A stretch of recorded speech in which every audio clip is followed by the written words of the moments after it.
Hello, and thank you, and welcome to the first Network Partner Spotlight video that we're going to do. I'd like to my name is Jimmy Curtin. I'm your host today, and I'd like to introduce you to a friend of mine. His name is Kerney Layday, and Kerney is with Employer Flexible.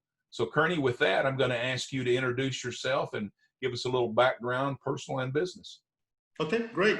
Great for having me, Jimmy. Again, my name is Kerney Layday. I'm with a company called Employer Flexible. I'm a business consultant there. And basically what we do is we provide full employee lifecycle HR services to companies. And a little bit about myself, I've been in the DFW area for about 25 years, have 3 daughters, and have been married for approximately 30 years. That's super. That's super. I knew you had 2 daughters. I didn't realize you had 3. So you have a couple of them in college? Fortunately, I have 2 that have left college or have completed college. Good. One lives in LA, and I've got one that lives here in Dallas. And I've got one that's about to be a senior coming this fall. Super. That's great, man. That's great. So let's get to the business questions, if you don't mind. So here's the first question. So in business, how do you define integrity? I would say, Jimmy, a strong moral compass. And what I mean by that is doing the right thing for your client, your customers, your strategic partners. I really believe that's the right way to go. And I think that does come back full service circle to take care of you and obviously your clients as well. That's great. So in your business, what is the value proposition of what your company sells? Well, we primarily work with CXOs for small to mid-sized companies. And what we find is that these CEOs, CFOs, et cetera, they're wearing multiple hats. And they came in business to do what their core competency was, right? Whether that be engineering, architectural, technology, what have you. They came in business to do that. What we do know, though, is that those CXOs have several different tasks to do. And one major task of running a company is people. And so what we do is we provide the whole back office support for people, meaning when you onboard somebody to when you terminate somebody, when you want to look at pay scales, are they paying correctly, training, development. We do all of that for a small company. And the real value we bring to small companies is we aggregate that. So we've got several small companies and we go out and we negotiate contracts such as medical benefits, such as Blue Cross Blue Shield, on behalf of several hundred clients, not just one individual. So what the business owner gains from that is economies of scale, and ultimately their company looks like a Fortune 500 company in terms of the back office we provide for them, but they're getting those costs at a reduced fee. That's the value they get is we lower their costs. We've got one vendor that they're working with, and in addition to that, it allows them to free up time to focus on what they went in business to do primarily. That's super, super. So what would you say is your sweet spot for your business? Sweet spot would be 10 to 100 employee company. Okay, great. And what is one of your favorite business tools to use when you're prospecting? I like LinkedIn Navigator.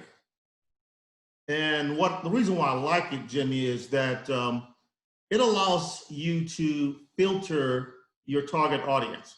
And so if I'm looking at CFOs in the Dallas-Fort Worth Metroplex, I can target that audience, and then I can look and see if I have a strategic partner who may know that individual.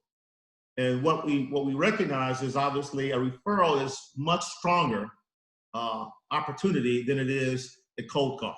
And so that's really why I look to LinkedIn Navigator for that resource. Super. So one other question here, or another question I should say. So what's your favorite method or methods that you use to stay top of the mind with your clients and your prospects? Good question. So I try to provide relevant data to my clients at the right time.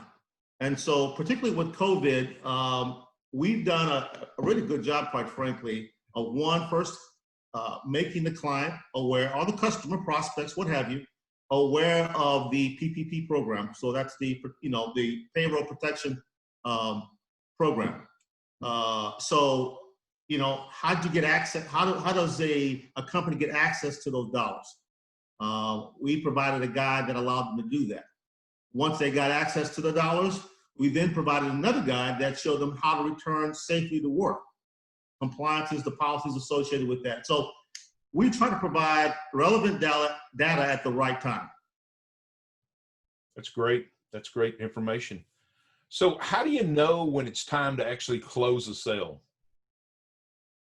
Good question again. I think closing the sale is it's a process, if you will. It's a dance. It's a courting relationship, if you will. You're taking the client through exactly what the requirements are up front and solving for the client's requirements all through the sales cycle. Even demonstrating the technology or whatever it is, the services that you have to make the customer comfortable, that's exactly what they're going to be getting. Once you go through that process, what we typically find, if you've done that correctly, the client will ask, what's the next step? And that's my key to close. Great. Closing should not be something that's a magical wand. It should be something that's a natural process. Very true. Absolutely very true.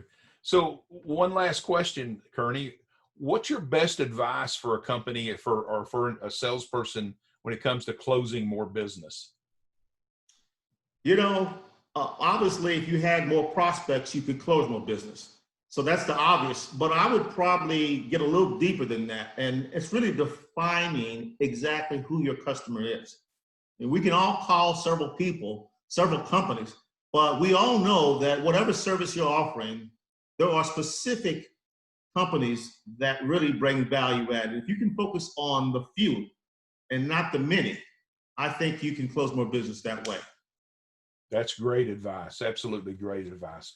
Well, Kerney, I want to thank you for being our guest here today, and I appreciate it. And we look forward to working with you as we have in the past, in the future.